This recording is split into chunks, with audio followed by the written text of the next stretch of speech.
Namaskar. Very warm welcome to you on this 88th session of Art Matters. 88. We have been at it for so long that once we reach 100, we might have to reconsider whether we matter anymore.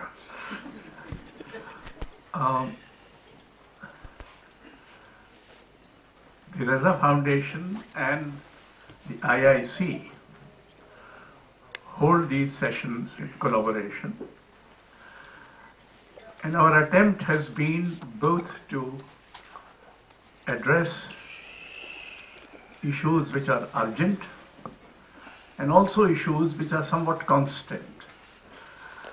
I mean, we had a discussion, for instance, once on culture and democracy, and this is an issue which, or on public art, or absence of critical language, etc.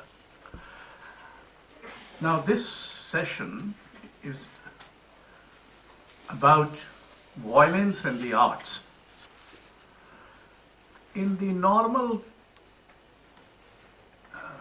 social constructs about art, one does not think of violence. So the arts have an image which is image of beauty. Arts create some beauty and consonance and tranquility, etc.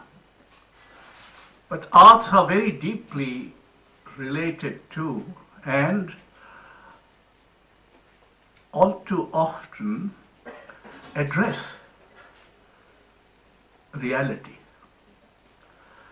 And reality, unfortunately, in our times, more so in our times, but perhaps not all times, have been full of violence, of all kinds of violence. But look at today's violence. I just list out some. This is physical violence, religious, communal, caste violence. There's violence as a social creed. You know, doing some violent act has almost acquired a social legitimacy. This is how you should do it. You should bulldoze somebody's house. You should find an imaginary piece of beef in somebody's fridge and lynch him to death. And all this is acceptable. You rape a girl and the police burns her, cremates her without the family. These are all forms of violence that we have seen. And we have, the citizens of this country are increasingly become, I was just reading about a book about the German Nazi period, the bystanders. So we stand by and watch this happen. And there is democratic violence, almost constitutional violence. What is happening in Parliament with the scores of suspension being displayed as scores in cricket. There's violence of the market and the corporates. There's the violence of media. Media is both complicit in promoting violence, in projecting violence, and once in a while help violence to come about. There's verbal violence, and this verbal violence is practiced from the top to the bottom, from the so-called sadak chhap to the constitutional functionaries. There is domestic violence, and there is violence against nature. we have been destroying nature. You have just watched what happened in Uttarakhand, in that tunnel, and the news comes that an alternative route was not created earlier, in spite of the intimations or in spite of the proposal, which was rejected, because it was not cost friendly. In other words, we are living in a society which has finally shown that Indian society is not a non-violent society that we stupidly perhaps or delusively believed in. That Indian society, perhaps from times, after all, let us look at our two great epics, Ramayana and Mahabharata. They are about violence. And violence of all kinds of violations which do take place in human behavior, in social fabric, and in polity, in religions.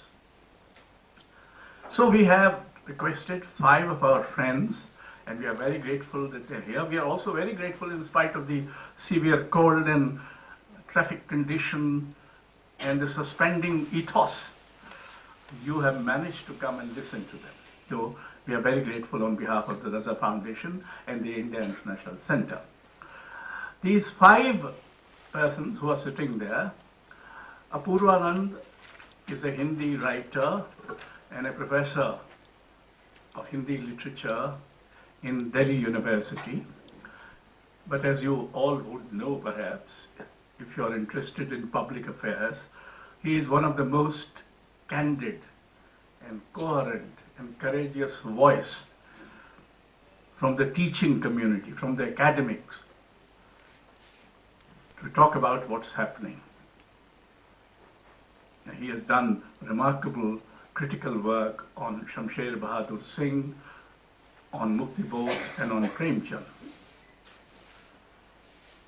We have M.K. Raina, who is a theatre person who has been dominating the Indian theatre scene, and especially the theatre scene in Delhi for several decades. But more importantly, he has also been working in theatre in Kashmir and trying to create a space for conciliation, for truth, for what you can in these circumstances do. So he had dealt with violence in that way. We have Veer Munshi, who is an important painter and who comes from Kashmir. He is, I don't know how much Munshi is, but he certainly is a Veer, in the sense that he has been courageous to look intently and unhesitatingly at violence. He, of course, has studied in Baroda and all that. Those details are now unnecessary. We have Mithu, the only lady in the panel, who studied in Shantiniketan and most often is found abroad, taking part in all kinds of camps and what you have. She has dealt with violence in her art, so she will talk about that.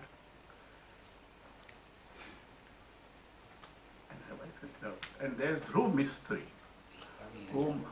Sangari, sorry. Dhruv Mistry is a sculptor of Dhruv Sangari, who has been trained as a classical musician, but has also taken to Sufi and contemporary music in a big way. And he's perhaps coming, some of these gentlemen and ladies have been with us, but he is coming perhaps for the first time.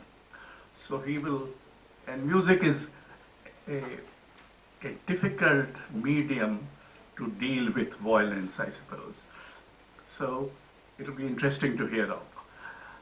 Now, since there are time constraints, we have to request our speakers to exercise great, intense self-restraint and say whatever they want to say, succinctly and piercingly and effectively within 15 minutes. I'm not going to sit there, but I'll show you which will warn you that you have another 2 minutes.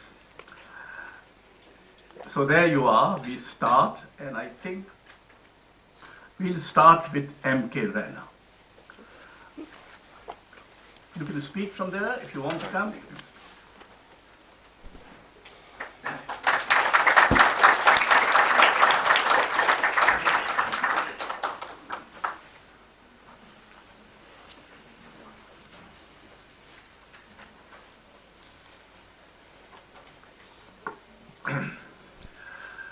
Good evening.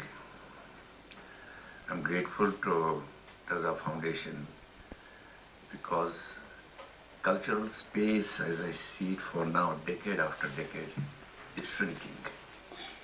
It's shrinking, and the dialogue that should happen in a vibrant democracy about everything else is also being, there's no space for kind of things like that. I'll be speaking Hindi, English both. यहाँ आने से पहले मैं मंडी house से यहाँ आ रहा था. रास्ते में मुझे कर्तव्य पथ दिखा, खाली, आदमजात नहीं, कोई बर्ड नहीं, कुछ नहीं, खाली था. मैं थोड़ा रुका, आगे भी देखा, पीछे भी देखा उसको. जबरदस्त हरियाली थी दोनों तरफ. दूर क्रेन्स और इंजन्स की आवाज धाड़ धाड़ चल रहा था. कोई बिल्डिंग गिराई जा रही थी और अनकरीब ही हमारा म्यूजियम, उस पर भी वो हाल होगा. तो मैं कर्तव्य पथ को देखते देखते पीछे मुड़ा तो देखा उस कैनिपी के नीचे सुभाष चंद्र बोस को रखा गया है, जो कैनिपी किंग जॉर्ज की थी. ये उसके पीछे और डिफेंस मिनिस्ट्री को दिया गया है और डिफेंस मिनिस्ट्री हर दिन वहाँ कुछ न कुछ करती रहती है. मेरे लिए ये मेटाफर है आज के वायलेंस पे, आज की डेमोक्रेसी पे, आज के आर्ट्स पे, आज के जीवन पे है ये मेटाफर मेरे लिए. फिर मैं थोड़ा यहाँ पहले आया, चाय पीता रहा, सोचता रहा बोलना है कुछ. तो मुझे लगा अगर मैं देखूं, पहली हम जो आज बात कर रहे हैं ये इसलिए कर रहे हैं कि कुछ घटा है. Something has happened. That's why we are here. But we have also tasted from 47 to perhaps till 60, late 60s, a good democratic, vibrant society where you and I could go protest, scream, shout, do anything. I have gone to Prime Minister's house, Home Minister's घर के बाहर जब सफदर की death हुई थी, we screamed. Habib Sahab screamed at him. Manohar Singh screamed at him. They were not people who will go to agitations.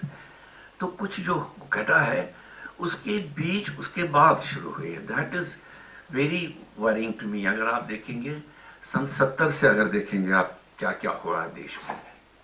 Bangladesh होता है जैसे आपने कहा वायलेंस, 74 आता है, इमरजेंसी आती है, यूनिवर्सिटी पे हमले होते हैं, अरेस्ट हो जाते हैं, आप स्ट्रगल चलती रहती है. उसके बाद 80s आता है, टेररिज्म आता है, वायलेंस आता है. धीरे धीरे मैं पंजाब टेररिज्म को ही टैकल कर रहा था, वो बाद में बताऊंगा. मेरा घर लुट गया, कश्मीर का टेररिज्म 90 में आया. और उसके बाद ये जो चीजें हो रही थी तब तक मुझे लगा था पॉलिटिक्स में जनरली वो भी थे जो भी कर रहे थे या इसमें बिलीव कर रहे थे, लेकिन कुछ ऐसे भी थे जो जरा सा इसको बैलेंस करने की कोशिश कर रहे थे. अगर आपका प्ले बैन हो रहा है तो कोई कहता नहीं बैन नहीं करो, चलने दो. जैसे कि बहुत सारे प्लेस हुए, सखाराम बाइंडर था, घासीराम कोतवाल था, IS जौहर ने एक प्ले लिखा था भुट्टू पे, वो बैन हो गया, लेकिन बाद में किसी तरह से हो सका कि हम कोर्ट में गए वगैरह वगैरह. वो स्पेस थी, वो could negotiate and do it. उसके बाद वो जो एजेंट था जो रोक रहा था उसने करवट ले ली 90s में. करवट ये थी, वो अब बन गया कर सेवक, उसको कर करना है। और वो जो है वो मेरी नज़र में कोई भी हो सकता है जो इसमें बिलीव करता, वो अनपढ़ जाहिल, पढ़ा लिखा, डिग्री भी होगी उसके पास किसी यूनिवर्सिटी की, पीएचडी भी शायद होगा, लेकिन ताकि उसको वो नौकरी मिल जाए जहाँ पर से वो वीसी बनेगा, वहाँ पर आतंक फैलाएगा, यूनिवर्सिटीज़ का हाल जो वीसी ने किया है वो चलता रहेगा। और उसके बाद ब्यूरोक्रेसी में भी घुसे हैं, क्योंकि मैं ये एक फ्लैशबैक दे रहा हूँ। अर्ली 90s में मेरे एक रिश्तेदार थे, उन्होंने मुझे बड़े इम्प्रेस थे मुझसे कि मैं कश्मीर में काम कर रहा हूँ, तो मुझे कहा कि मैं तुम्हें स्कूल दिखाऊंगा, आई डोनेट मनी देयर। मैं चलो देखते हैं।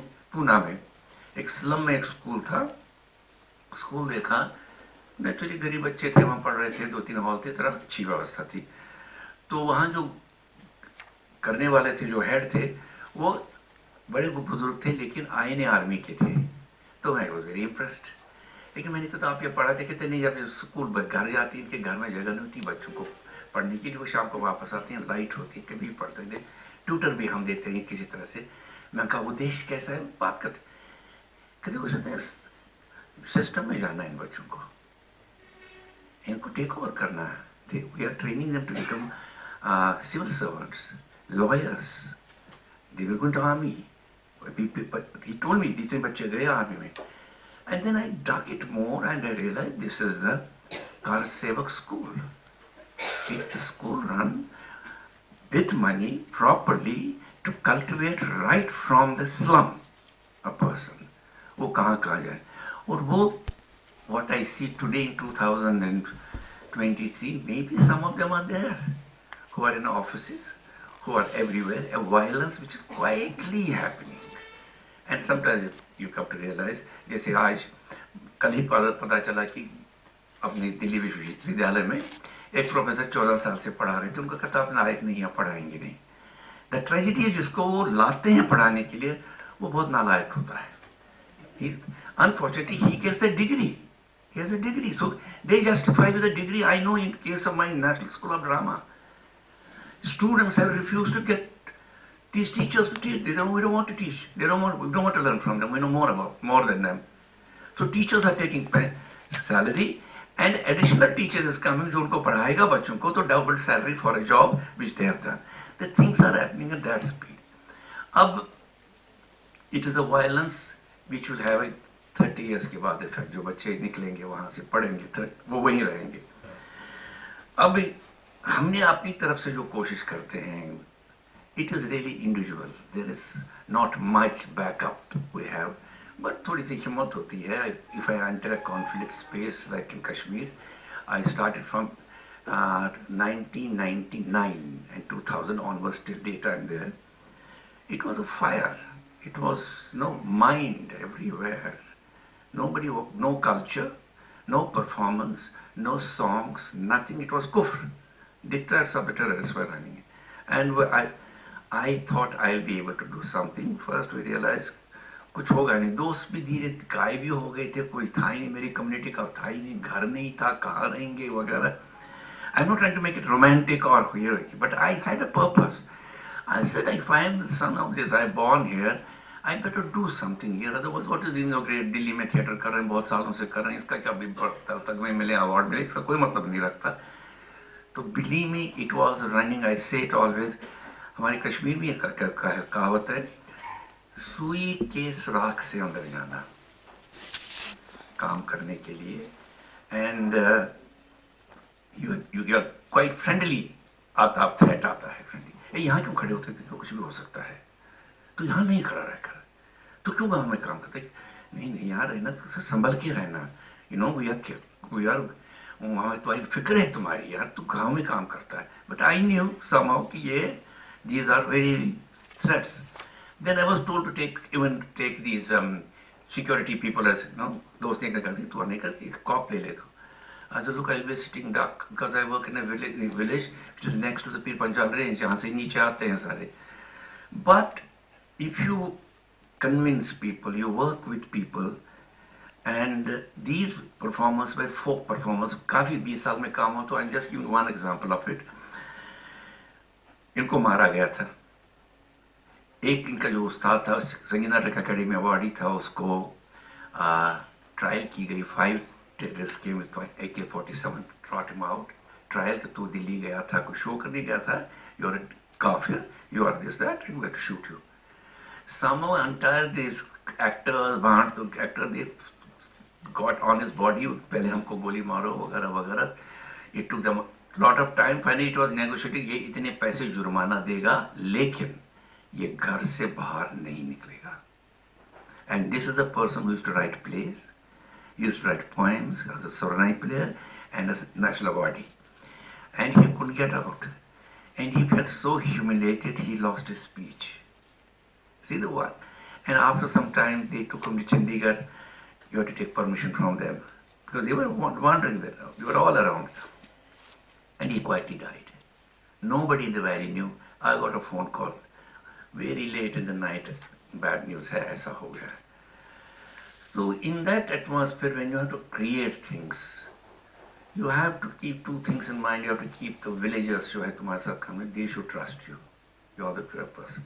And I have to put, these people used to break down any time. इतना मारा था उनको कि उनकी प्रॉपर्टी जलाई गई थी, उनके सास तोड़े गए थे, सब कुछ किया जो कर सकते। उसमें एक की कहानी है, he was a very senior musician, वो स्वर नहीं उठ के कहता, मैंने कहा हमका कब बजाई लास्ट? तो 10 साल से तो नहीं बजाई। मैं क्या करते थे? कहता कील पे टंगी है और मैं इसको जब निकालता हूँ तेल लगाता हूँ, साफ करता हूँ और फिर टांग देता हूँ। फूंक नहीं दे सकता इसमें, सांस मेरी जोड़ रही है कि मैं इसको फूंक दूँ तो सुनाई देगा। इन कंडीशंस में जब आप काम करेंगे तो cut the whole story short time है, I bought it to the point, हमने उनके लोक शैली में जितने भी उनकी अपनी चीज़ें थी वो की। Finally, I brought this standard of theirs, not me, all of us were there, or they worked on. We did Shakespeare with them, which went around the country. But even now, when I go there, I have to keep watch over my shoulder. Kuch ho to nahi raha hai. Anything. I got caught 3 times in crossfire, very bad. 20 minutes was too much time when I got caught in the crossfire. But I think, it is a akla chalo battle. I have never found a state telling me, MK, you are doing so much work, would you like to be some help for you? Or some institution telling you, there's no help. You have to yourself create your resources and keep it doing. Because my art, theatre is a composite art. I have to have someone with me, I have to have people with me. It's not poetry I can write or painting who can do in a room. I have to be in the society, and we could reach to a place that mountain के ऊपर लोग बैठते थे, नीचे हम show करते थे in day light, and thousands of people watched it, but violence was also crowd happening. वो ऐसा नहीं था, warnings were coming. तो मुझे लगता है कि मैंने अपने जीवन में जो अभी सार है, I have tried to look at the partition. Partition is a seed of this nation and which has been a violent seed. And उसके अभी तक हम ये काट रहे हैं चीज़ें, मतलब it comes up, goes again, comes up again. And हमने प्ले, मैंने कश्मीर के बहुत सारे राइटर्स को प्ले किए, but in Delhi I dealt with it. I had to cook a novel called Karma Wali, which was about partition. I bridged the two, India, Pakistan, through the Sufi music. Those are the synthesis and what we do to make. The idea is that people come and think. But today is that for me, after 45 years or 50 years of working, even to hire a theatre is a problem because it is too costly for us. And that is when our space is shrunk. Then last I did was Ashok ji की कविताओं का एक coarse था, he gave me that बाहर से नहीं नजदीक से ही आए हम, घर से नजदीक से आए हम. But that we could do studio things, and you will see good meaningful work because of this violence which Ashok ji also talked about. These we have been moved into little corners, little chamber theatres, 1:1 theatre. We may call it as art theatre. We're doing great premises. The fact is that we don't have a space. We are not getting the space to do it. So violence will have to be confronted critically, artistically, and aesthetically. leave, because the last thing I think we have to leave it when we'll be evaluated that there was a presence of resistance. That's what we will be doing that. Thank you.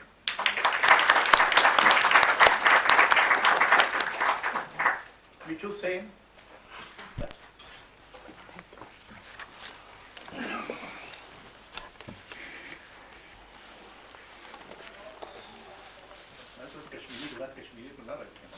मोहल्ले वाले हैं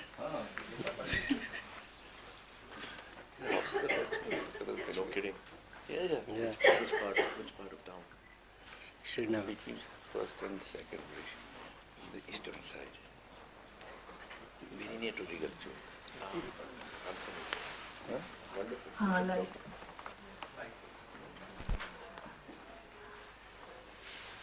Good evening, everyone. Oh. Good evening, everyone. Thank you, Raza Foundation. Thank you, Ashokji. And I'm feeling so lucky, not only because I'm here to share some of my works with all of you, with all these great people I always admire, but also to know we still have a space and a mic and a podium in today's time. I am honestly, as an artist, I feel very, very vulnerable this time.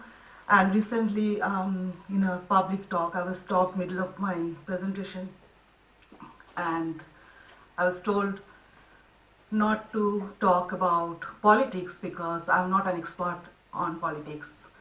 I definitely didn't talk about politics. I was just showing my work. I was talking about resistance, and I just mentioned 2-3 places named like Manipur, Palestine, and so I'm really, really nervous today, and I'll be only sharing something which has a lot of fun and humor, and so I'll not feel unsafe outside the door. When this topic came, violence, I was not sure if I'm really going to share something, because a lot of my works are bloody, fleshy, and like really look violent. And if that works, I should exaggerate and show. So I tried to look back on my own practice, and I said that why artists take a place to explain what violence is, how we inherit violence, because violence is like an inherited nature of human being. It is all within us. It is in me, it is with you, and time to time we reflect on violence. So before I talk about others that you are creating violence, I look at myself, that me as an artist, as a violator.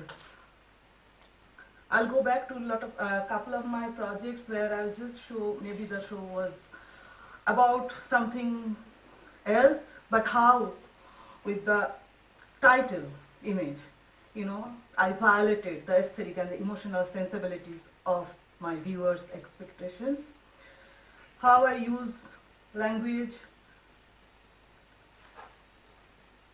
how I take responsibility as a singular voice, as an I.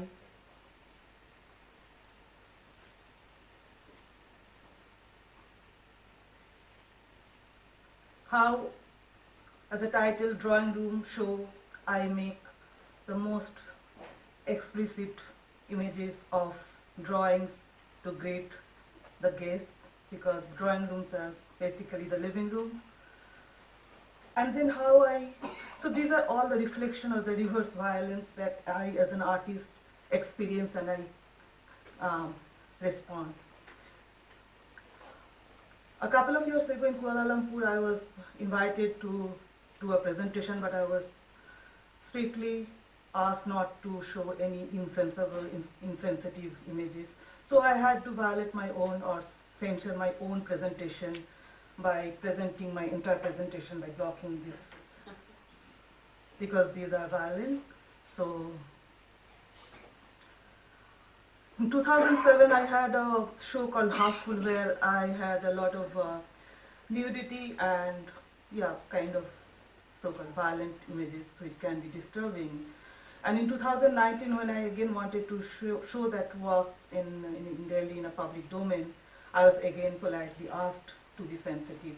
So I violated myself again, I defaced my work and I blackened the same work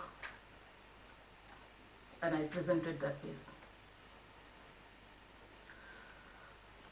In my first New York solo show, It's Good to Be Queen, the invitation card mentioned that artists will be present. That was the time of that, like that Global South exotic artists are coming and showing internationally.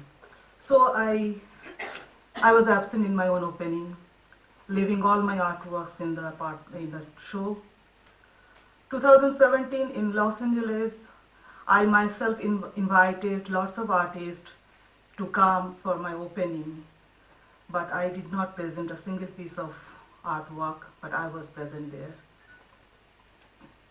In both the projects that playfully deconstructed the modes of consuming art and the artist as a form of violence. I violated market. During the art booming, the artworks was priced like multiple times within a couple of months' time. I was disturbed emotionally and sentimentally. So I launched an online project called Free Mithu, and I started giving people an artwork in an exchange of a letter with love. So just to disbalance that if I can produce 40 works in a year, 10 works can go without through this currency, money, market. So like a romantic way of disbalancing. Since 2017, I am using semi-legal contracts like contract paper as an artist declaration form, and I piloted again this the market as my new materials in my practice. So I declared all my tangible form of artworks are byproducts, and I also alongside I create a self-declarative contract, that new form of artwork label and the artwork label as caption. These captions and labels are a new form of material for me, creating a vocabulary that documents the momentum of my impulses, sentiments and emotions. Byproducts, the tactile manifestations, consumable, tangible entitles and remnants of my ongoing process are byproducts. The contract beside each artwork is an absurd, provocative, tempting and utopian proposition to push towards interactivity where roles are reversed and objects are re-objectified. I use caption to acknowledge those ignored, missing, neglected parts that run below the surface, making them visible and audible. So these are the part of my materials. Yeah, sorry, thank you so much. On a recent show, subject was blue, the color blue. I made a set of works on white called Tritanopia, the blindness of blue. A deliberate unseeing and omitting a color component confront the societal illusions as a form of resistance and subversion and become an invisible Kafkaesque blue. So there I also create that the declaration that why I am doing that and what are the mediums, and in that mediums it's not like the usual mediums like ink and watercolor on paper. Rather I put like whatever is actually mist and invisible. So I try to acknowledge those areas in my practice as a medium, and so that as my work. I violate that cyberspace.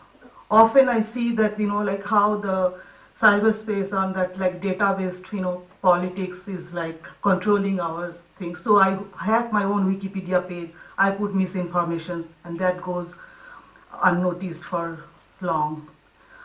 I violate Alexa, Siri. These are my different performative works. Alexa, Siri, ChatGPT, and also Zoom bombing. So in like 2 years back, there was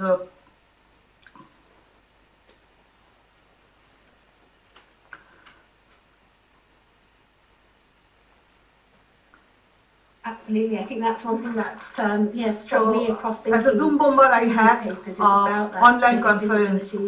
Visibility questions, and again, that putting that to us as historians, as writers, as thinkers.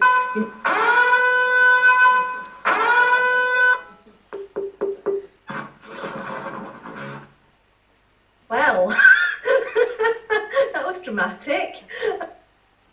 That was a very interesting and well timed glitch there. I could go on, which are, This after all, is made how by I human piloted beings, the speakers start to limit middle of their presentation.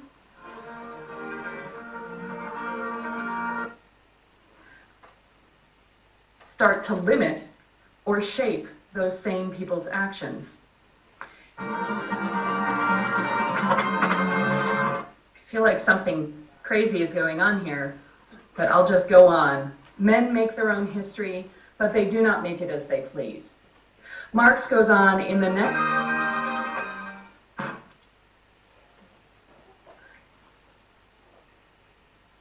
I'm not sure how to continue.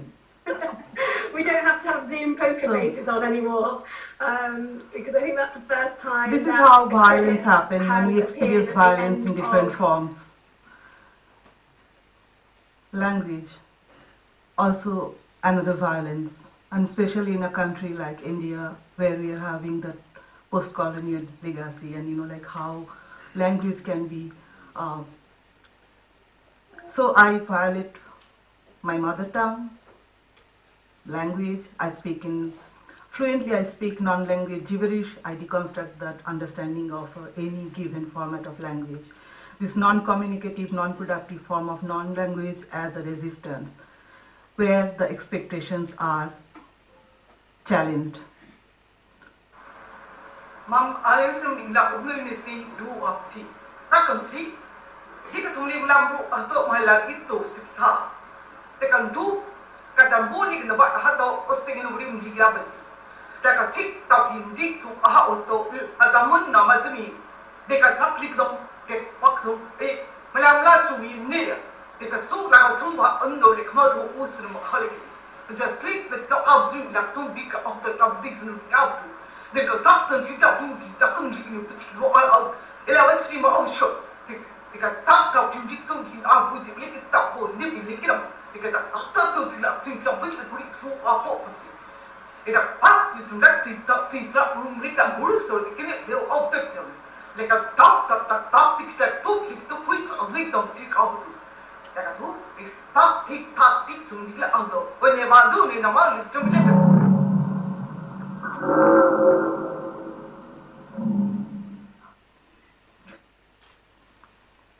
I address this kind of different myths in my practice and how I can unmyth them. I know that Ashokji said like we have to be restricted in 10 minutes, 15 minutes. I still have 3-4 minutes left. So I was invited to do an artist presentation and that happened in Guggenheim in New York and Asia Society. A lecture performance of an artist presentation staged in a non-language to demonstrate the hierarchy and the hegemony power of institutional and codified norms that control us. Aphasia was an institutional critique sliced through times. The pre-made film as a timekeeper based on an instructional invitation from an institute for an artist presentation in a mainstream art platform. So I was given a particular time and then I was told that if I don't finish it within the time, there will be an orchestra style music. So I made my own timekeeper.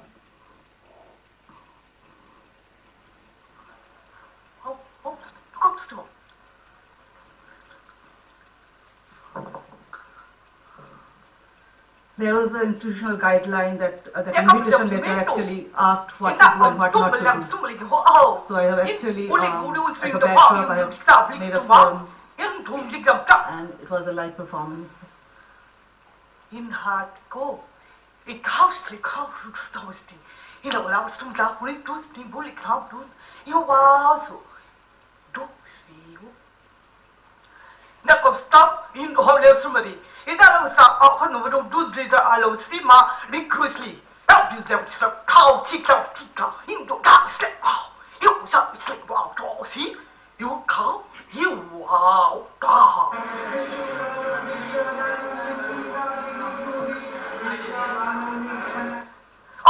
Sen har du skrivit upp bli så amstå in hard och du det se ba itu kan kapko så rikko som ba in all så inte kosta he wisdom sti då storm som liksom push yrkesla optics det kan vara ta inom som det kan sju inom det så tre i kollesa om Amazon gamsli klart så så det kan stå det kan stå det kan stå det kan stå det kan stå det kan stå det kan stå det kan stå La usha into di lo so oh no so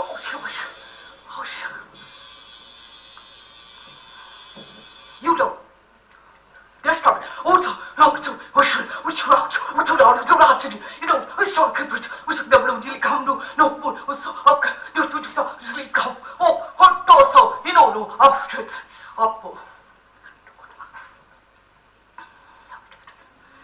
Hela också sunumram laxo got cows oh possum oh shoot oh so I'm Akkurat trap them sleep no tutti now stay up still they don't stay up in hoso you katolo sapadik stay stop extra show but customer to hela hase to be hard sorry in order also oh come Oceano so I told every some of this.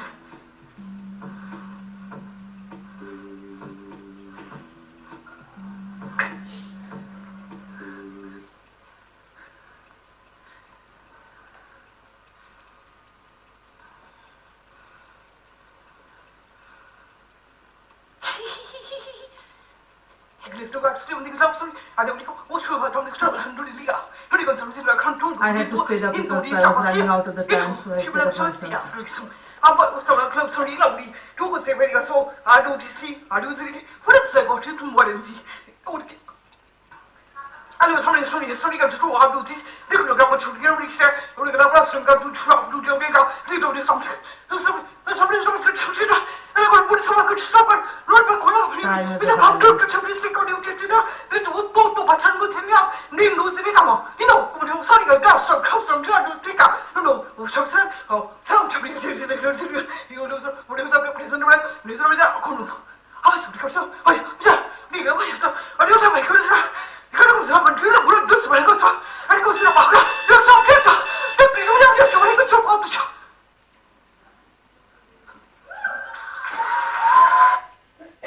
Thank you.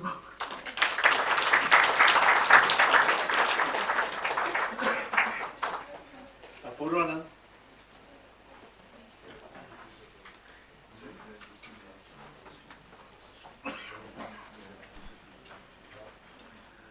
बहुत शुक्रिया।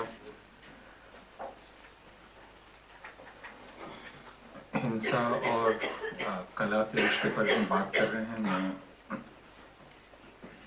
या रंगमंच, संगीत, चित्रकला और दूसरे कला माध्यमों से जुड़े हुए हमारे मित्र बैठे हैं जो इन कला माध्यमों में सृजन करते हैं। मैं उनमें से एक नहीं हूँ, लेकिन भाषा से रिश्ता है और ये सब कुछ जो होता है ये भाषा में होता है। और मैं अक्सर सोचता हूँ कि जब हम हिंसा की बात करते हैं तो वह भाषा के साथ क्या करती है। और हिंसा दरअसल हमारे सामने आती ही किस शक्ल में है। अशोक जी ने शुरू में हिंसा के कई प्रकारों की बात की, कई शक्लों की बात की। एक हिंसा जो चुपचाप घटती रहती है, जिसमें खून नहीं बहता है, लेकिन जिससे हम जख्मी होते रहते हैं, ज़ाती तौर पर जख्मी होते हैं। लेकिन एक हिंसा वह है जिसमें हम एक शख्स हैं, इससे ज़्यादा हम एक पहचान है, जिसको रोहित वेमुला ने कहा था कि मेरा जन्म ही एक हादसा है, क्योंकि मुझे एक पहचान में घटा दिया गया है और मैं उससे कभी खुद को आज़ाद नहीं कर सकता। मैं चाहूँ तो भी खुद को आज़ाद नहीं कर सकता। और हिंदुस्तान में हम ये जानते हैं कि यह जो मुसलसल चलने वाली हिंसा है, जो सदियों से चलती आ रही है और जो एक तरह से हमारे खून में या नसों में बस गई है, वह जाति की हिंसा है, जिससे निजात पाना बहुत मुश्किल है। आपके पास क्या बहुत पैसा हो जाएगा, एक ओहदा आ जाएगा और आप उस हिंसा से मुक्त हो जाएंगे, आज़ाद हो जाएंगे? कब वह हिंसा आपके सामने आके खड़ी हो जाएगी जो जाति की हिंसा है, और आप उसका मुकाबला नहीं कर पाएंगे? ये एक बात है, यानी हिंसा जब जो आपकी याद में बसी होती है, आपकी स्मृति में बसी होती है, आपकी पूरी याद को गढ़ती है, एक वह हिंसा है। और यह हिंसा हिंदुस्तान में अगर जाति के शक्ल में आती है तो हिंदुस्तान में एक दूसरी शक्ल में भी आती है। यानी अगर आप यहाँ के किसी मुसलमान से बात करें और उससे पूछें कि तुम हिंसा को कैसे पहचानते हो, उससे भी जिसने कभी लिंचिंग नहीं बर्दाश्त लिंचिंग का सामना नहीं किया, लेकिन वह हिंसा को जानता है क्योंकि या जानती है क्योंकि वह मुसलमान है और उसको पता है कि मुसलमान होने के चलते वह हिंसा के एक वातावरण में रहने को बाध्य है, मजबूर है, और उसको अपने पूरे अस्तित्व को उस हिंसा के मुकाबले परिभाषित करना है, बचाए रखना। और यह उस पर जिम्मेदारी है जो दूसरा लफ्ज हिंसा के साथ इस्तेमाल किया जाता है अक्सर, वह है जिसका हिंदी प्रतिरूप उस तरह का मुझे नहीं मिला, जो इल्ज़ाम लगाया जाता है हिंसा के शिकार लोगों पर कि आप दरअसल हमेशा विक्टिमहुड में रहते हैं, आप विक्टिमहुड में रहते हैं, आप शिकायती हो गए हैं, और इससे अगल बगल के लोगों को बहुत परेशानी होती है क्योंकि उनकी जिंदगी में खलल पड़ता है, एक शिकायत हो रही है, एक विक्टिम उनके सामने खड़ा है, जैसे वह उन पर आरोप लगा रहा है, इल्ज़ाम लगा रहा है, तो उसका पूरा वजूद ही एक तरह का इल्ज़ाम हो जाता है, जो खुद अपमान की बात है उसके लिए भी और दूसरे के लिए भी कि वह क्यों चैन से नहीं जीने दे रहा है किसी और को, क्योंकि वह अपना विक्टिमहुड लेकर खड़ा है। और यह इल्ज़ाम अगर हिंदुस्तान में मुसलमानों पर लगाया जाता है तो आज जब हम अभी यहाँ खड़े हैं तो हमें नहीं पता कि यहाँ से हज़ारों मील दूर गाज़ा में, और अब गाज़ा पूरी तरह से ज़मींदोज़ कर दिया गया है, पूरी तरह से नेस्तनाबूद कर दिया गया है। आज सुबह उसकी तस्वीरें जब मैं देख रहा था तो उसमें लिखा है कि अब गाज़ा में कोई लौट नहीं सकता, उसे इस तरह का बना दिया गया है। और उसी समय मैं इंटरव्यू पढ़ रहा था, इजराइल के मंत्रियों के इंटरव्यू, और सिर्फ इजराइल के मंत्री का इंटरव्यू नहीं, अमेरिका की एक यूनिवर्सिटी की डीन का इंटरव्यू मैं पढ़ रहा था, जिन्होंने कहा कि गाज़ा को एक नेशनल पार्क में तब्दील कर देना चाहिए। नेशनल पार्क या फुटबॉल का मैदान या पार्किंग लॉट, ये तीन शब्द हैं जिनसे हिंसा की कोई बू नहीं आती है, और गाज़ा को उसमें तब्दील करना है। और मैंने एक तस्वीर देखी आईडीएफ की एक महिला फौजी की, जो समंदर के तट पे खड़ी है और वो कह रही है कि यह वो नज़ारा है जो हम चाहते हैं। और दूसरी बात ये कही जा रही है कि दरअसल पश्चिमी तट के लोगों को समंदर का नज़ारा ठीक से दिखलाई पड़े, इसलिए गाज़ा को समतल करना बहुत ज़रूरी है। तो एक सुंदर नज़ारा है, और मुझे वो तस्वीर जिसमें आईडीएफ की वह फौजी खड़ी है, सामने समंदर है और वो मुड़कर कैमरे को देख रही है, मुझे खुद एक कलाकृति जैसी लगी। ये कलाकृति है, इसमें हिंसा छपी हुई है, इसमें खूबसूरती है। वह जो कत्ल कर रहा है वह खूबसूरती के लिए कत्ल कर रहा है, और उसके रास्ते में बहुत सारे लोग हैं जिनको खत्म कर दिया जाना चाहिए क्योंकि वो खूबसूरती के रास्ते में आड़े आ रहे हैं। ज्यादा सभ्य लोगों की खूबसूरती की चाहत के रास्ते में आड़े आ रहे हैं, और ये लोग जो मारे जा रहे हैं, कत्ल हो रहे हैं, ये कौन लोग हैं? इजराइल के मंत्री ने कहा कि they're not humans, they're human animals. और बहुत लोगों को ऐसा लगा कि ये तो एक नई बात है जो इजराइल के मंत्री ने कही, और फिर मैं पलटने लगा महमूद दरवेश को, मेमोरी एंड फॉरगेटफुलनेस, और मैंने देखा कि महमूद दरवेश ने 20 साल पहले लिखा है कि we are called human animals. 20 साल पहले आपका पड़ोसी आपको ह्यूमन एनिमल कहता है, और उस वजह से आप खत्म किए जाने लायक हैं। इस एहसास के साथ आपको जिंदा रहना है, और जिंदा रहने की जिद करनी है कि मुझे जिंदा रहना है। यह चुनौती, और इसीलिए मैं जब हिंसा और कला के रिश्ते पर सोच रहा था तो मुझे लगा कि बर्टोल्ट ब्रेख्ट की तरह शायद हमें हर समय हिंसा के उस रूप की शिनाख्त करनी होती है जो सबसे महत्वपूर्ण रूप है। क्योंकि एक प्रलोभन ये हो सकता है, एक लालच हो सकता है कि हम कहें कि हिंसा तो सर्वव्याप्त है, हिंसा तो हमारे जीवन में है, घर में हिंसा होती है, हमारे आपसी हमारे दफ्तर में हिंसा होती है, और इस तरह जो हिंसा जिस हिंसा पर बात करना और जिससे जूझना इस वक्त का सबसे अहम काम है, हम एक तरह से उसको कमतर कर देते हैं, क्योंकि हम बहुत सारी हिंसाओं को एक धरातल पर लाकर रख देते हैं। और इसलिए हिंसा के सामने, जब इस हिंसा के सामने, जिसे मैं रेडिकल वायलेंस कहूंगा, रेडिकल वायलेंस जो एक पूरे वजूद को खत्म कर देना चाहती है, जो रेडिकल वायलेंस नाजी वायलेंस थी जिसके बारे में अशोक जी ने कहा, ऑशविट्स और बहुत सारे कंसंट्रेशन कैंप्स और गैस चैम्बर्स खत्म नहीं कर पाए, लेकिन उस रेडिकल वायलेंस को लोगों ने देखा, और थियोडोर एडोर्नो ने बाद में कहा कि यह एक तरह से हमारा फर्ज है, तालीम का फर्ज है और कला का फर्ज है, और उसका पहला नारा होना चाहिए ऑशविट्स फिर कभी नहीं। लेकिन हमने ये देखा कि वह नारा अब कितने भयानक तरीके से बदल गया है, जिसमें यह कहा जा रहा है उन लोगों के द्वारा जो ऑशविट्स से बचे हुए लोगों के वंशज हैं, उनके द्वारा कहा जा रहा है हम जो कत्लेआम कर रहे हैं, अगर तुम उसके खिलाफ बोलते हो इसका मतलब तुम नाजी हो। अगर तुम फिलिस्तीनियों की तरफ से बोलते हो इसका मतलब तुम नाजी हो, इसका मतलब तुम ऑशविट्स चाहते हो।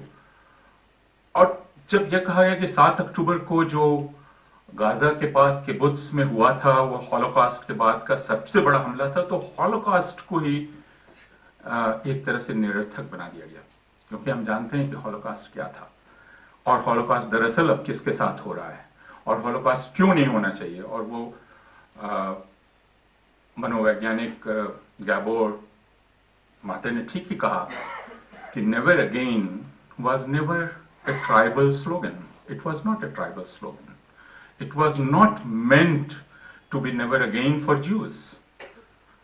Never again, Auschwitz, never again का मतलब है कि ऑशविट्स आप फिलिस्तीनियों के साथ भी नहीं कर सकते, और ज्यूज भी नहीं कर सकते, और ज़ायनिस्ट भी नहीं कर सकते।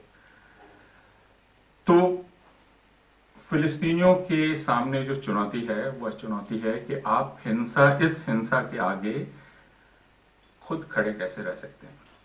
और महमूद दरवेश की ही एक कविता मुझे बहुत पहले की याद आई कि जो सबसे बड़ा काम है और सबसे अहम काम है वह है टू बी, होना, सिर्फ होना, रहकर साबित करना कि हम हैं। और इधर 7 दिन पहले मैंने एक फिलिस्तीनी नौजवान लड़की की एक पोस्ट पढ़ी, और आजकल ट्विटर मुझे एक बहुत बड़ा आर्ट साइट मालूम पड़ता है, जिसमें लोग और उस औरत ने लिखा कि मैं गर्भवती हूं, मुझे 6 महीने का गर्भ है और मैं एक फिलिस्तीनी को जन्म देने जा रही हूं। यह एक कविता का वाक्य है कि मैं एक फिलिस्तीनी को जन्म देने जा रही हूं। जब यह कहा जा रहा है कि हर एक फिलिस्तीनी को खत्म कर देना चाहिए, उस वक्त एक औरत कह रही है मैं एक फिलिस्तीनी को जन्म देने जा रही हूं। और यह कविता का वाक्य है। इससे ज्यादा अर्जेंट, इससे ज्यादा जरूरी और कोई दूसरा वाक्य हो नहीं सकता। लेकिन एक दूसरी दिक्कत ये है जो कलाकारों के साथ है और हम लोग जो आलोचना का काम करते हैं वे उस परेशानी को कलाकारों की समझते हैं जब उनसे मांग की जाती है कि तुम इस हिंसा के लिए भाषा तैयार करो। और कई बार कलाकार यह कहता है कि इस हिंसा के आगे दरअसल निस्तब्धता ही एक भाषा है, क्योंकि यह धोखा होगा ये कहना कि मेरे पास भाषा है इस हिंसा को बताने के लिए, तो मुझे शायद अपना कैनवास खाली करना चाहिए। शायद एक कवि को एक खामोशी रखनी चाहिए और उसे कहना चाहिए कि इस वक्त कुछ नहीं कहना ही मेरा कहना है। तो आप भाषा की इस अशक्तता को कभी व्यक्त कर सकते हैं कि नहीं? और ऐसा करना कोई अपनी कायरता दिखलाना नहीं है, बल्कि यह बतलाना है कि यह है भाषा इस हिंसा के सामने कई बार बिल्कुल लाचार होती है और उसको कबूल करना चाहिए। लेकिन दूसरी मांग यह होती है कवि से वह मांग की जाती है, कलाकार से मांग की जाती है कि तुम इस हिंसा के बारे में बात करो और तुम हमारे बारे में बात करो, और उसे विषय दिया जाता है और उसको उस पर लानत भेजी जाती है कि तुम इस पर बात नहीं कर रहे हो और इस विषय वस्तु पर बात नहीं कर रहे हो, इस थीम पर नहीं लिख रहे हो, इस थीम पर पेंट नहीं कर रहे हो। और वह कलाकार कहता है कि नहीं, माफ करो, मैं सिर्फ इसमें शेष नहीं होना चाहता। भाषा कहीं बड़ी है और चुनौती कवि की, कलाकार की, मनुष्य की यह है कि वह इस हिंसा के सामने, जो कि दरअसल आपको पूरी तरह से अस्थिर बल्कि टुकड़े टुकड़े और चिथड़े चिथड़े कर देना चाहती है, आप अपने रूप को, अपने फॉर्म को बचा कर रख सकें एक जीवट के साथ कि वो फॉर्म है और मैंने उसको खत्म नहीं होने दिया है। मैं मेमोरी और फॉर फॉरगेटफुलनेस की कुछ पंक्तियां पढ़ूंगा और एक कविता और अपनी बात खत्म कर दूंगा।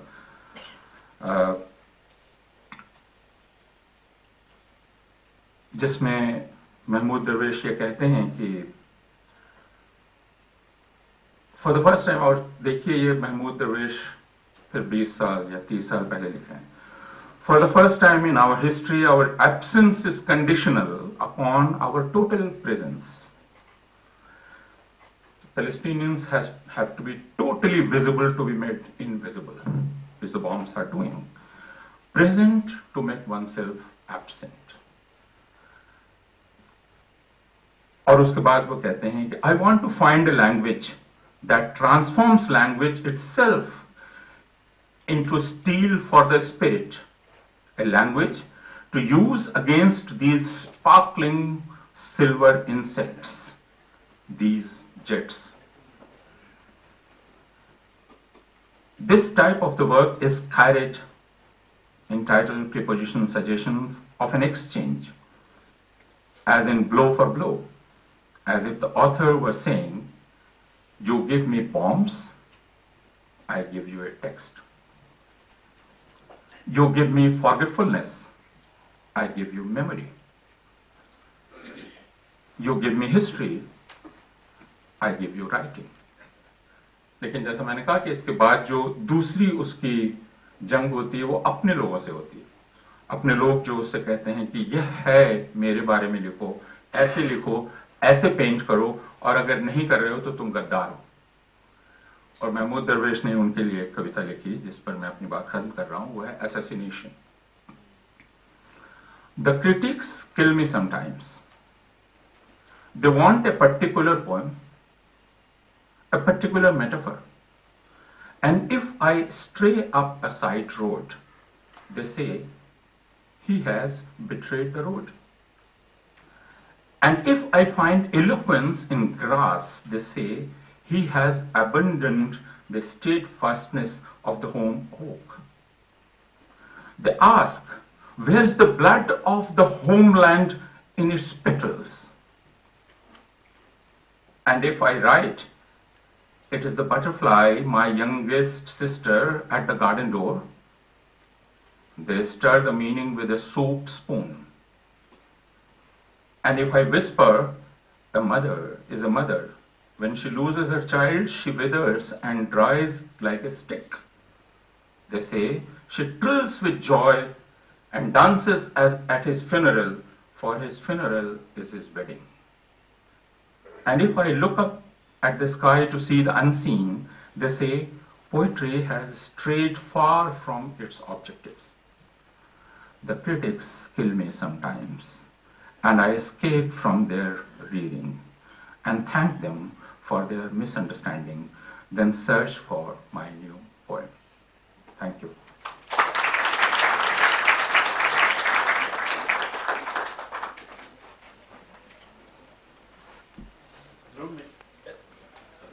Dhruv Sangari.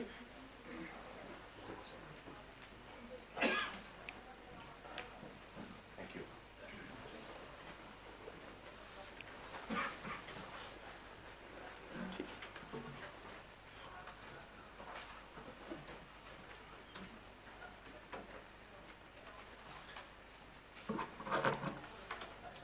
Thank you very much for inviting me to this 88th edition and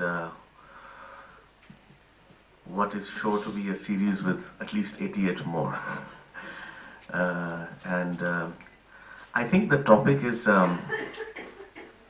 one which is so evident and obvious कि इस पे जितना कम कहा जाए उतना ठीक है, तो मैं कम कहने की कोशिश में ज़्यादा गुलू नहीं करूँगा. I think that some of the notions of the self and life which we have imbibed need to be upended while we are thinking about art and violence. Now, as somebody who's a practitioner of Sufism and Sufi music, self-annihilation is a very strong concept in Sufism, you know. So the battlefield within is considered to be far more relevant, important and vital than the battlefield without. Because the battlefields outside, they keep changing, and most of the issues upon which they are staged also go away every century, every 2 centuries. But what really stays is the vibratory, how do we say, imprint, the vibratory imprint of what is left behind by acts of self-evolution, of self-enlightenment, of self-annihilation. And so, मैं उसी दायरे में रह के अपनी बात को थोड़ा सा रखूंगा और कि आपने एक बड़ी अच्छी बात कही, which resonates a lot with what Picasso said, that you know art is a lie which helps us see the truth. तो अब अगर इस बात को गर्चे कोई मौलवी या कोई शेख कहता तो लोग कहते तो हमें इसकी बात समझ नहीं आ रही, लेकिन पिकासो का ये कहना बहुत ज़रूरी था. जिस तरीके से अफलातून का ये कहना बहुत ज़रूरी था कि कलाकार समाज का आईना है और हुकूमत के अदल व इंसाफ का मिज़ान भी है. The artist is a mirror which reflects the justice of the state and the state of the society. So I think that those are the larger questions which we should look at. I think people today have become very entitled to the idea of the sacrosanct self. But is there a concept of self really when we speak about violence? Because if you're looking at esoteric violence, so that's a totally different thing. Esoteric violence can have huge impacts on the esoteric self. But then if we look at exoteric violence, we are forced to ask the question that is it, just like the Buddhists claim, nothing more than a projection of the inner self. अब किसी ने मुझसे कहा कि भाई हमें Aurangzeb road का नाम बदल के, हमने बहुत अच्छा किया, हमने औरंगजेब आलमगीर का नाम बदल के जो है एक ऐसे शख्स के नाम पे रख दिया जिसने हिंदुस्तान को एक बहुत बड़ा ऐसा हथियार दिया, जो हथियार अगर कहीं चल जावे तो उसके बाद कई सदियों तक वहां सब्जा भी ना उगे।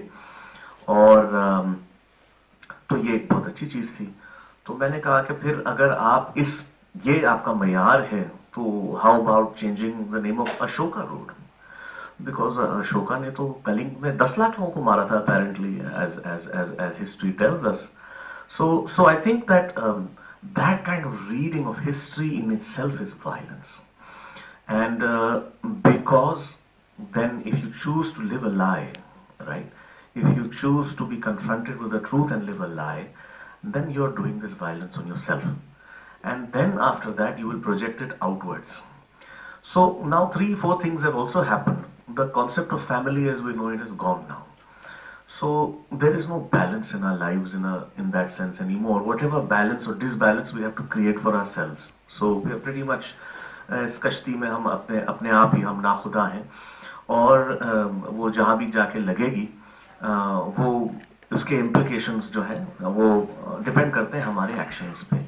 एक तरफ तो ये बहुत बड़ा एक शगुफा जो है, जो मिलिट्री इंडस्ट्रियल कॉम्प्लेक्स ने हमारे जहनों में बिठाया है, that we are only responsible for ourselves, and then so the self becomes so large that there is no space in it for thinking of anything outside the self. So I do remember a very nice analogy which J.K. Rowling gives in her novel, where she says where she writes that जो Harry Potter के जो उस्ताद हैं वो उनसे पूछते हैं at the end of his journey that do you want to carry on further or do you want to go back to where you came from? So he says, if I carry on, will it still be real? Because it seems like it's only happening inside my head. So he says, why is what's happening inside your head not real? Because everything that is happening outside is directly related to and a cause of what is happening inside. So the struggle within is very much linked to the struggle without, and the Sufis understand this very well, and hence they have devised what is known as inner engineering. Not the inner engineering package courses we are getting today, but I'm talking about something far more organic, something far more impactful. तो जो सूफी है उसकी रविश ये है कि हम violence की बात करते हैं तो सूफी कहता है कि मौत से पहले मर जाना, मौत से पहले मर जाना, मौतु कबल अंत मौतु. So to die before you die. Now who is dying here? The only thing which is dying is, if that is possible, is your ego, you know. And then as Allama Iqbal says कि खुद ही में डूबने वाले उभर भी आते हैं. तो अगर हम उन दोनों चीजों को जोड़ के देखें तो किसी भी किस्म की कला को क्रिएट करना, तजवीज़ करना, उससे जुड़ना, उससे एंगेज करना, ये पूरी जिंदगी का एक काम है और इसको वीकेंड्स पे नहीं लिया जा सकता. इसमें जैसा अमीर खुसरो कहते हैं कि डूब के जाना है, जो डूबा सो पार. तो आपकी जो अपनी डीपली हेल्ड आइडियाज हैं, आपके प्रिंसिपल्स हैं, आपकी सोच और फिक्र है, आपकी तालीम और तरबियत है, अगर आप उसमें डूब के नहीं जा रहे हैं और आप दूसरों को बता रहे हैं कि आप डूब जाओ, तो आप कलाकार नहीं हैं, आप लोगों को गुमराही की तरफ भेज रहे हैं. And a very big example of that is the amount of violence, the amount of lust, and the amount of material love for the material world that has been normalized in everything that is around us. And people talked about, Kushte Hamgani, people talked about the Holocaust. And the Holocaust has been for the last century seen as the mother of all tragedies, disasters, how human beings should utterly not behave. And every world convention law has been created in accordance with that belief that this was some noble war. And of course उसके बहुत सारे और भी पहलू हैं जिनमें मैं नहीं जाना चाहता, because we don't want to reduce the memory of the Holocaust also. लेकिन आज ऐसा कैसे है कि जो उसके जो मजलूम थे वो खुद जालिम बन गए. तो ये अपने आप में अगर हम नहीं कि जी सबसे ज़्यादा ऐसी कम्युनिटी और भी कम्युनिटीज़, एक दुनिया जिसने इतनी ज़्यादा अदबियत, इतनी ज़्यादा कला, इतने तरह तरह के माध्यम उसको फैलाने के लिए पिछले 100 साल में जो प्रोड्यूस हुए हैं कभी नहीं हुए कहीं produce, right? In the last 100 years the sheer reach of media, multimedia, art, writing, history, past, present, future, sort of being spilled in front of our eyes every day from television, from the internet, from every way.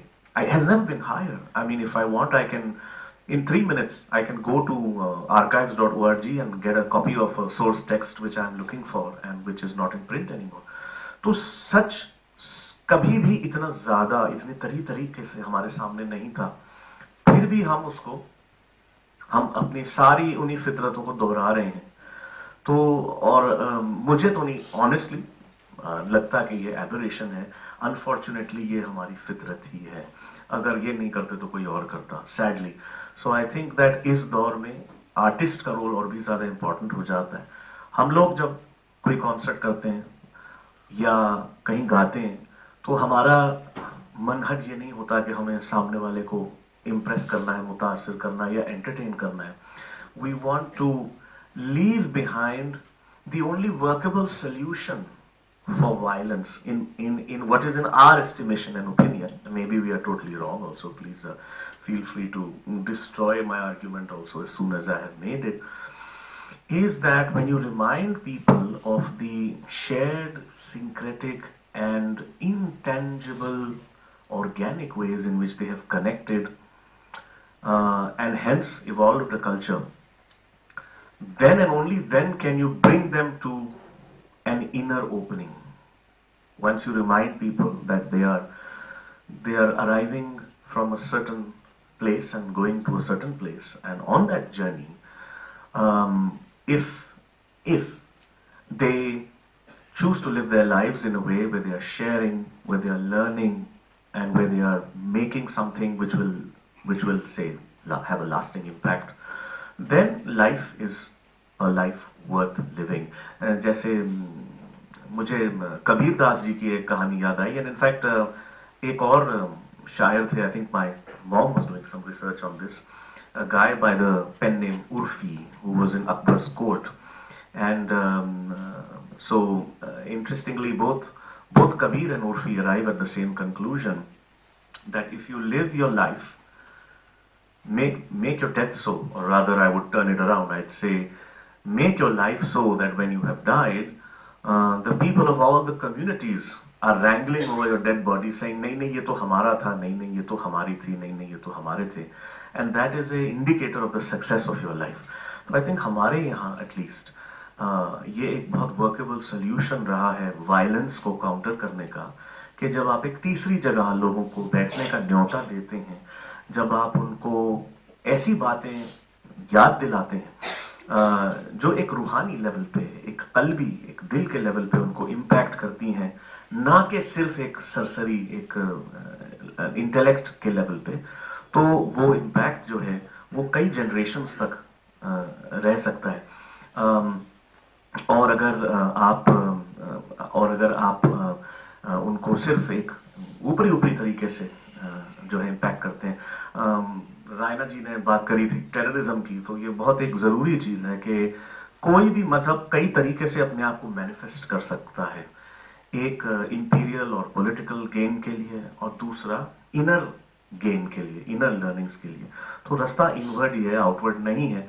और बहुत सारे examples मैं आपको दे सकता हूँ कि किस तरीके से जुनैद बगदादी जो एक बहुत बड़े सूफी थे, उन्होंने एक नशिस्त बुलाई जिसके अंदर सारे all the clerics and all the ulamas of the time were discussing various semantics and religious issues, and so one of them suddenly got up and started whirling. He started to dance and whirl, and he started to sing, and so suddenly everybody else also followed suit, and then the whole mehfil, nashist, turned into a mehfil and a mehfil-e-sama. And then at the end, Junaid Baghdadi was asked about this action, and he said, surely that melody which takes you, which reminds you of your own inner origins is surely beautiful, and that which incites you towards something negative is surely very wrong. Yesterday I was watching the soldiers from the IDF, they were creating these wonderful songs about how they want to destroy all the Amalek, what they call the Amalek. And then, and here are these people who are so insecure that they have everything, yet they don't want to even allow the people of Gaza dignity of life.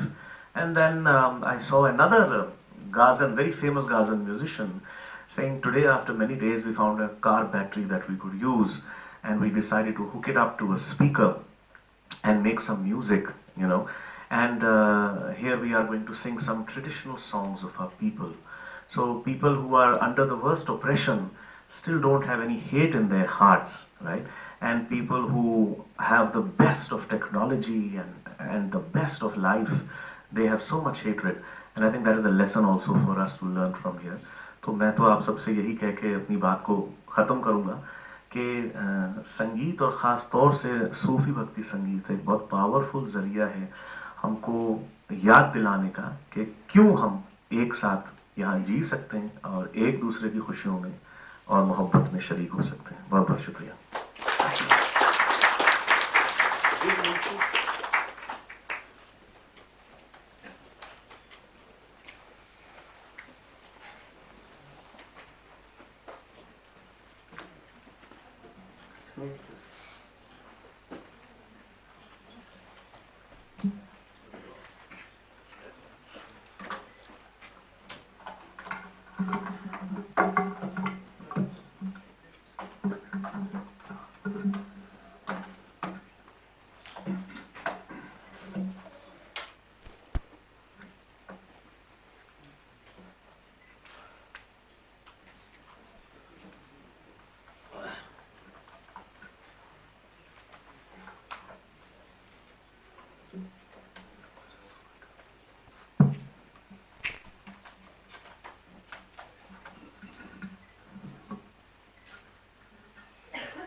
Thank you, Ashok ji, Sanjeev.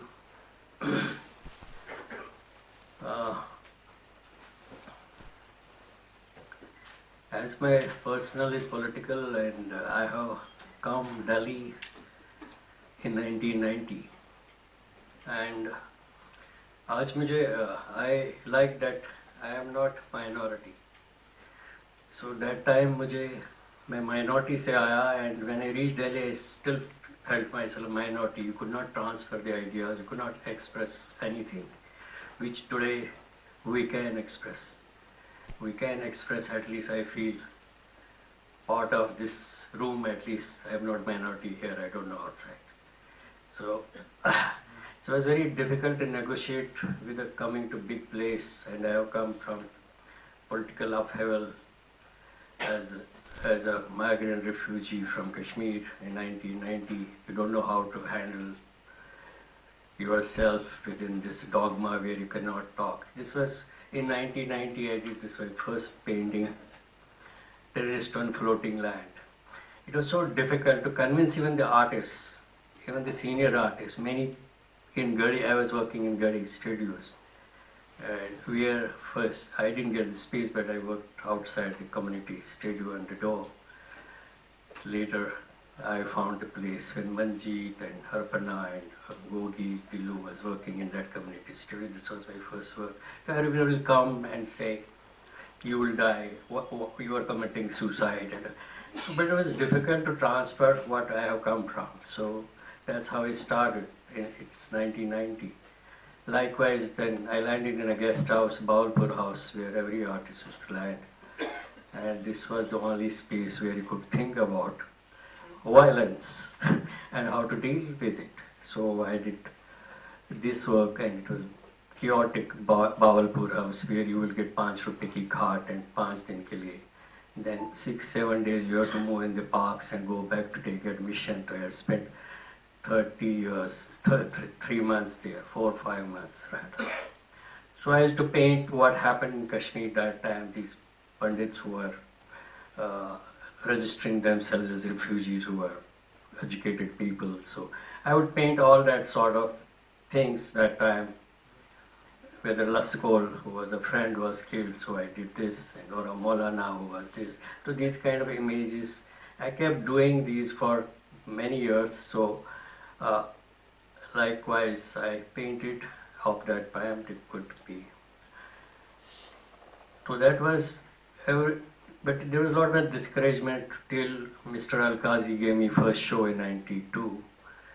So that was my first show, and I was these works because it was more therapeutic to me that time. And then I moved to some installation arts and did certain couple of things. And finally, this art on moves, which was Vivan's curation, where I showed the victim and victimizer, now in Chicago. Then after 12 years, I chose to go back and look for my place, which I knew was not there. And it was, I was emotional about this. The lane, at the end of the lane, we would live. So would MK. So I first thought I will scribble and make some paintings out of it, but that would mean my interpretation. So I took a photograph of that burnt house, which is not, I think I missed that house. And it remained with me for some time. And then I went back with a bigger camera, because these houses are big and these lanes are small. Start documenting the houses I knew around. This is Professor Madan's house. And many of these houses which I was associated, we know, we have lived in these houses. It's particular architecture. So I started documenting as many I could in Srinagar, then moved to other places too. So it was very interesting that you could not easily go to these places that time. It was a peak militancy. It was 98 onwards. So it is an ongoing archival which still is on. So this was Muzaffar who would accompany me those days to downtown and locate the houses, these abandoned houses. But he will be more argumental, and he will be more, argue on Islam with the people. Finally, under odd circumstances, he got killed. So I owe him a lot, and so I always pay homage to him when I show this body of work. So that's how Kashmiris, you could not have freedom of expression. I'm very amused today, because in '90s I was thinking, why don't people understand how it happens and how it grows and how it flourishes, this whole violence of majority, minoritism.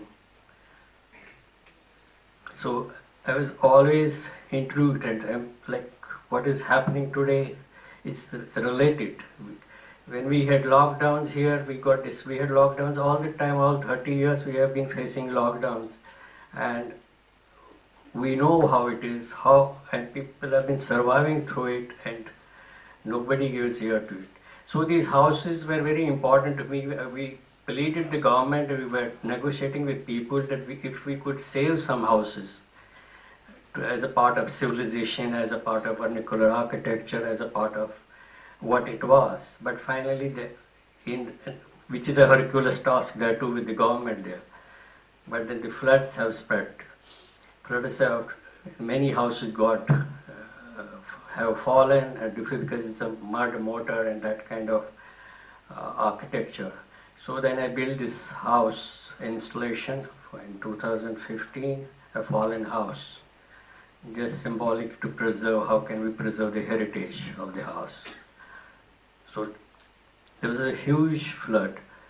So I built this fallen house and shown in India Art Fair 2015. And then after the floods were over, I went there, I made a little film video for 10 minutes film, which I showed within the house about the concern and the loss of heritage. But my whole concern was homelessness of these heritage houses. And within that, when, as I said, the floods were huge, so there was no communication. So you could not contact anyone. I was here. In fact, we were supposed to go, we cancelled, but this flood happened. So I would paint little faces of those whom I remember, whom I was associated with. There was a shopkeeper, a boatman. So I would paint these small portraits within that time, which till the communication got restored. So I painted all those I remember, professors, old women, whomsoever, made hundreds of portraits till it got restored. I could go there. After many years, I felt studio practice was not enough. I got to engage with the people. I got to engage with the community. So I chose to go. That too, I started going for this house project, but then by then I got associated back. Now I was outsider, insider to Kashmir. So I started going and I thought we have to do something with communities. So we initiated one project which was, we found this place, 100-year-old fletchers where once silk used to be woven and exported. So in these fletchers, we developed a project that I will bring all the artists who have left Kashmir and who are born in Kashmir to connect them, or who are affected with it. So we united all the artists who were out of Kashmir. So it was a terrible task to convince people who had some kind of hurt, how they have left. But finally, many of them got convinced. It was Mujtaba, a young artist. He was part of curatorial of this project, and we got almost 60 artists on the board. And we were building this show within this abandoned place, because which later was to be for the Srinagar Biennale. So this was the place we had chosen. It was Governor Vohra also had, after the show, declared it, this will be the place for the cultural center, which doesn't happen because Kashmir is Kashmir. Because what happened on this day, I was putting this boat, this installation, at the same time I remember it was evening 7, M.K. Raina called from Kerala that Shujat Bukhari was killed, who was our common journalist friend, and who had to meet me that evening, and his last article was on this show. So, who was just 15 minutes away. He was killed along with security. He was editor of the magazine, and MK called me, so we don't know what to do. Mujtaba and me sat down. Don't know, now the artist will come or not, we don't know. So we couldn't talk to each other, we went our places. We don't know what is going to happen tomorrow. But finally artists have arrived. So all the artists arrived, so show was on. And there was emotionality because they were meeting after decades to each other, artists, professors, Bhushan Koral, John, and many more. So there was kind of commotion. We built the show. Show was just not what their individual practices are, but to come as this is Chandra Salim, his performance. So we did what we could do that time. But it was just one day because there was so much of security issue and other things. But the show we put, and it did, and every artist who were not wanting to come Kashmir now wanted to stay here. So it was like, okay, but the governor got changed next day after Shujat Bukhari, so everything gone back to zero, as it happens in Kashmir. We keep building many things, but it collapses after some event. So that's how it is Kashmir. So I was invited to this Kochi Mazres project. I made this Sufi shrine. Basically, nobody talks because it is radical versus Sufism in Kashmir. but journalists will talk about more polarized politics of many things. But so I made the Sufi shrine. And in Matanchali Urup space, I got these two young artists from Kashmir to do the performance of surveillance frisking as what they are used to in Kashmir, and to transfer the idea of what frisking means. So it was a 12 hours performance before we enter into this space. So no one is allowed without going through this process. One who is not willing will not be allowed. There was some kind of frisk, some tussles. When DG didn't want to, he said, "What nonsense?" I said, "That is nonsense." So, so then you would enter the space, and then I also got voices of other artists, writers, photographers who were born in conflict, who are affected with it, and their works I put. It was like a parikrama around the shrine, so the voices were around. Like Mamoon Ahmed's work, Shaukat Nanda's photographs, beautiful photographs of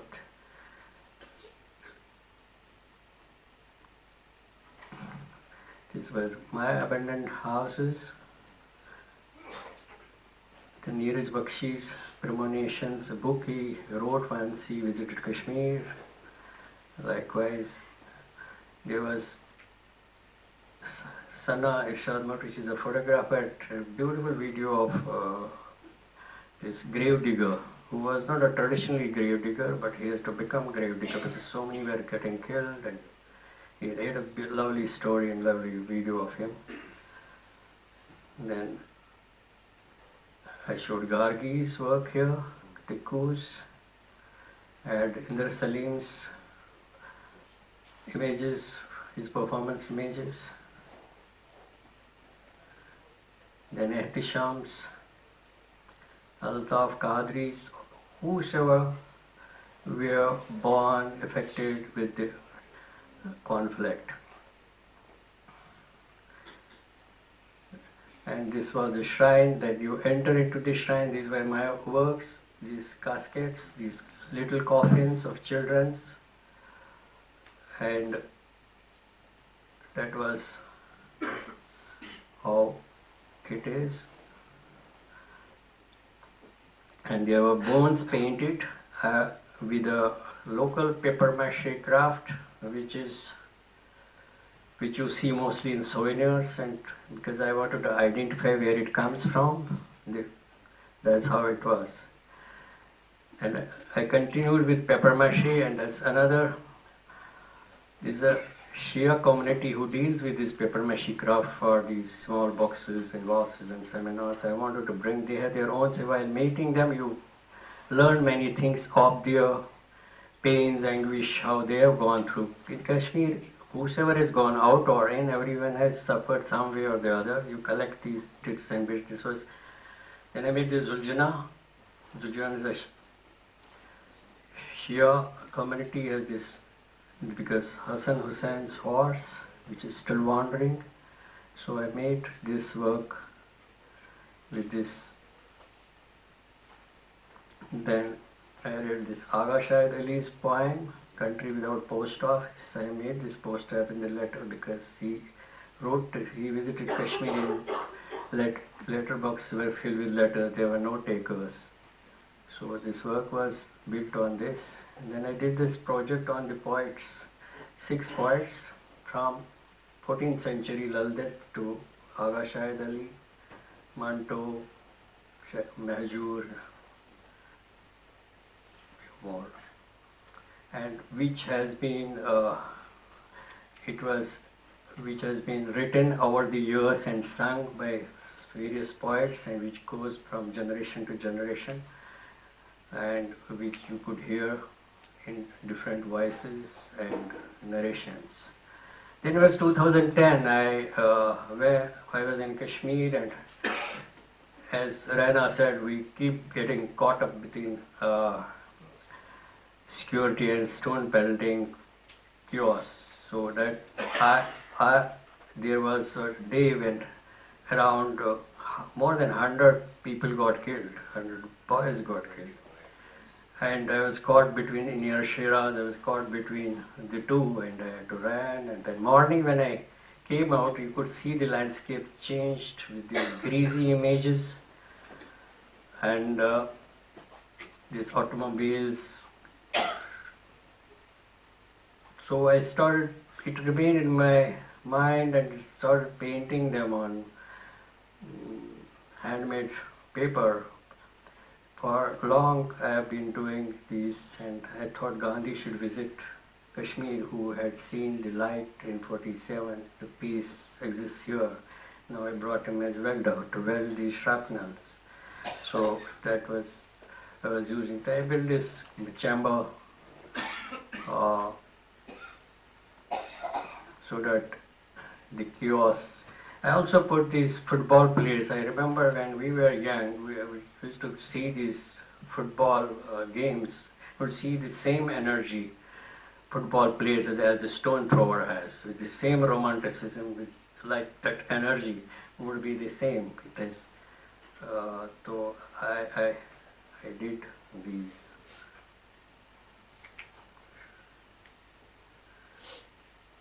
Also presently this fractured carpets, because I'm again bringing this healing wounds, same shrapnel images.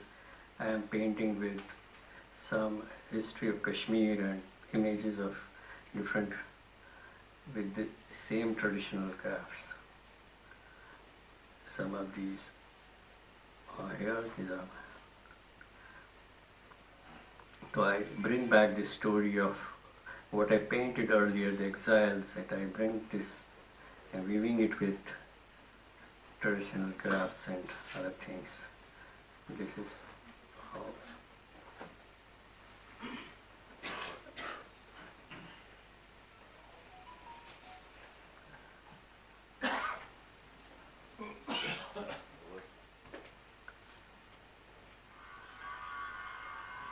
The shrapnel, finally I put it into this form.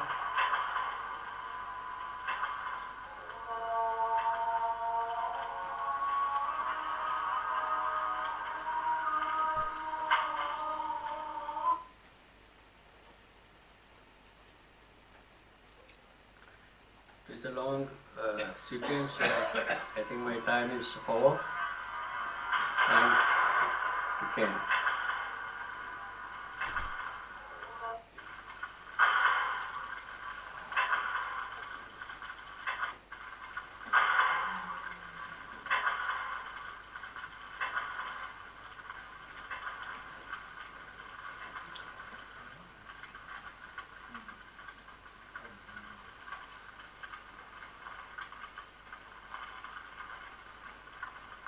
I stop here. Thank you very much.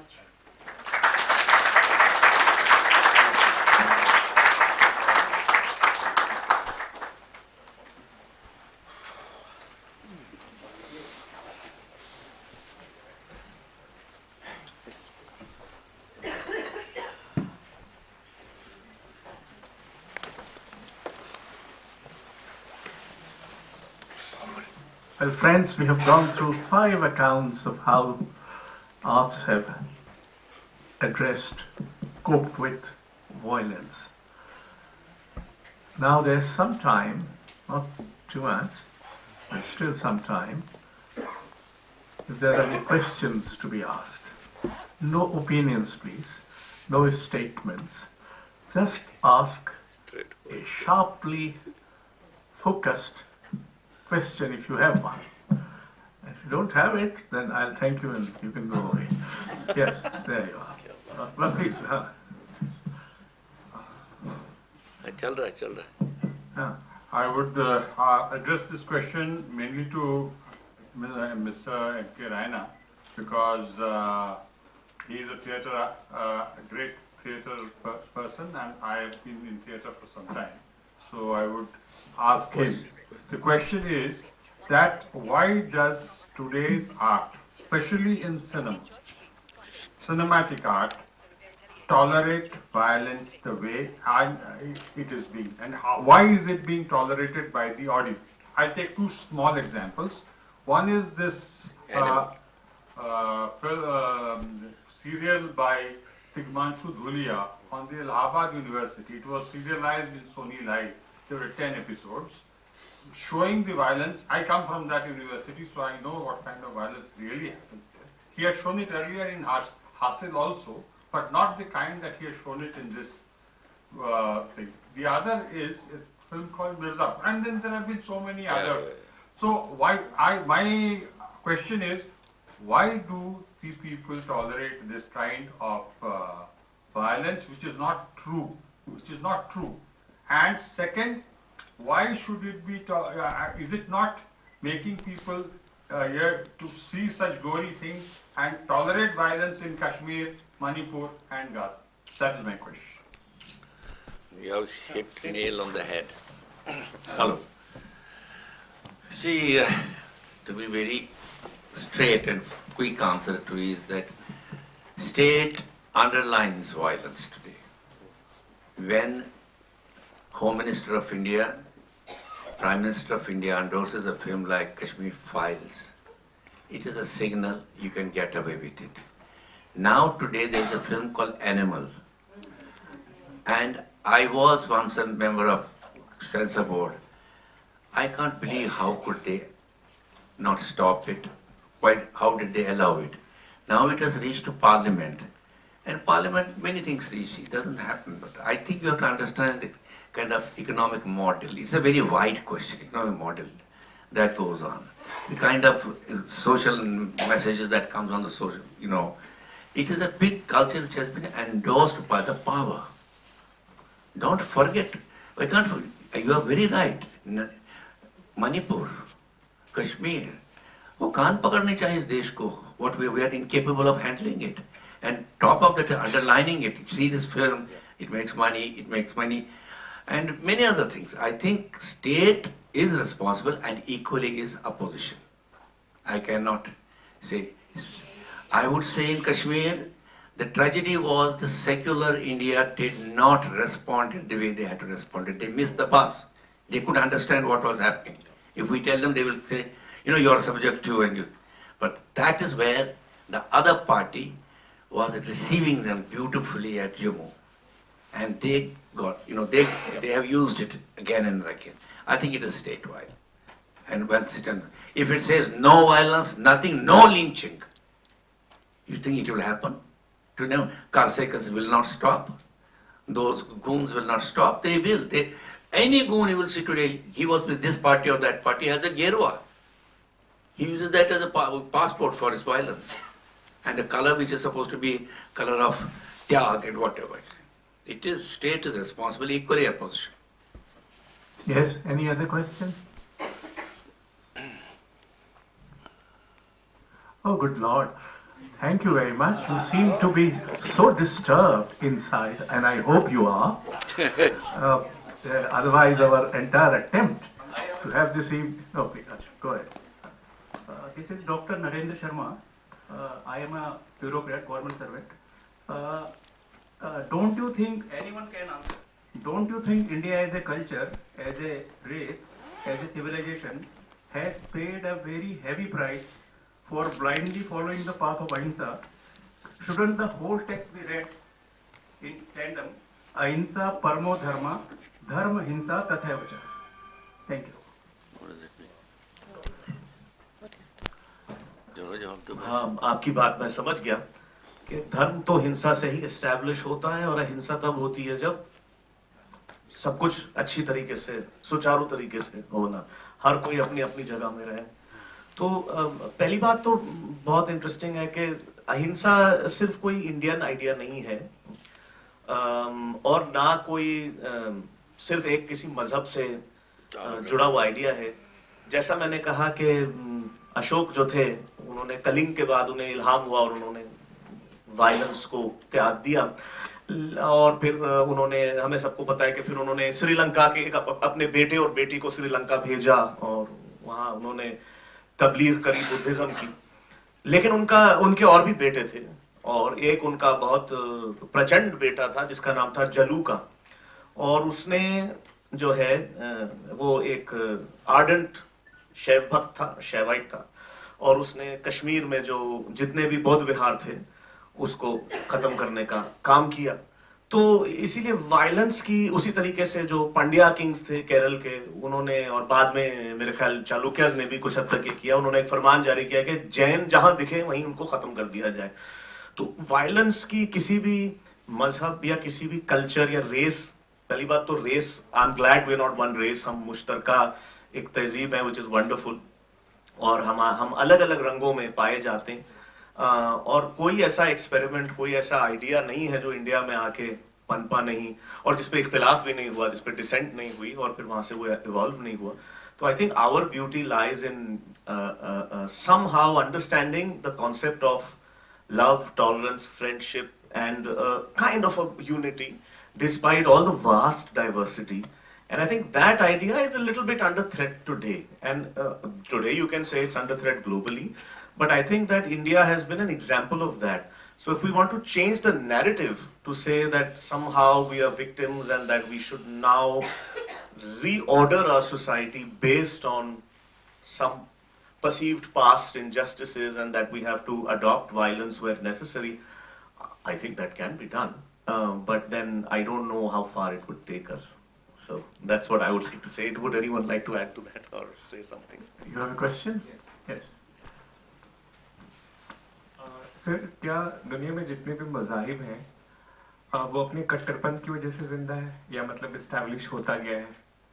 देखिए, in the context of Sufism in Islam, एक अहले बैत का मजहब था, एक हुसैन का मजहब था, ठीक है, और एक जो है खलीफाओं का मजहब था।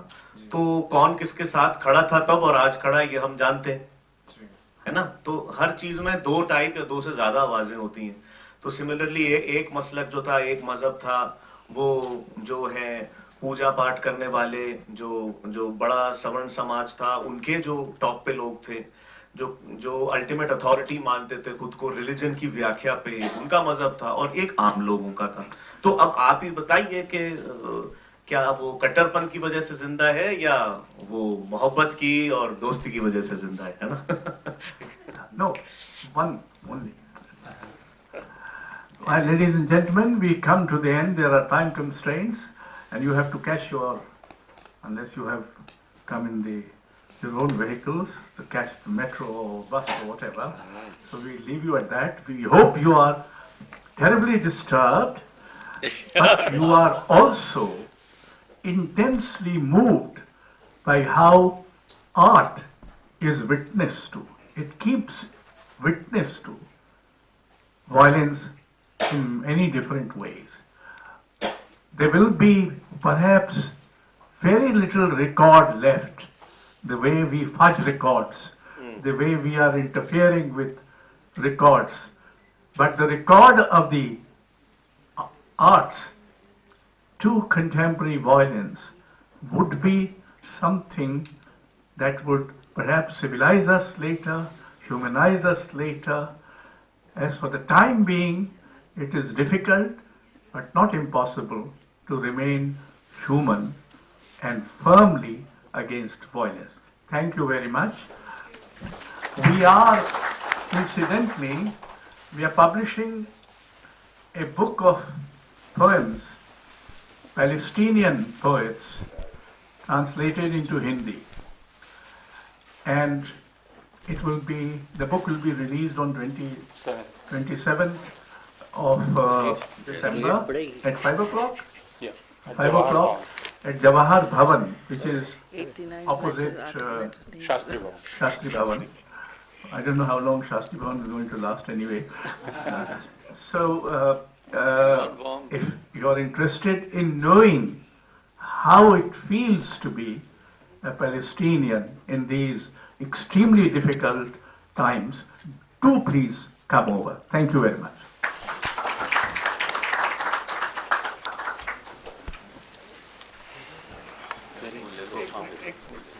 I wasn't familiar with your work, but now Me too. I'm intimately familiar. Yeah. Very much. Thank you so much.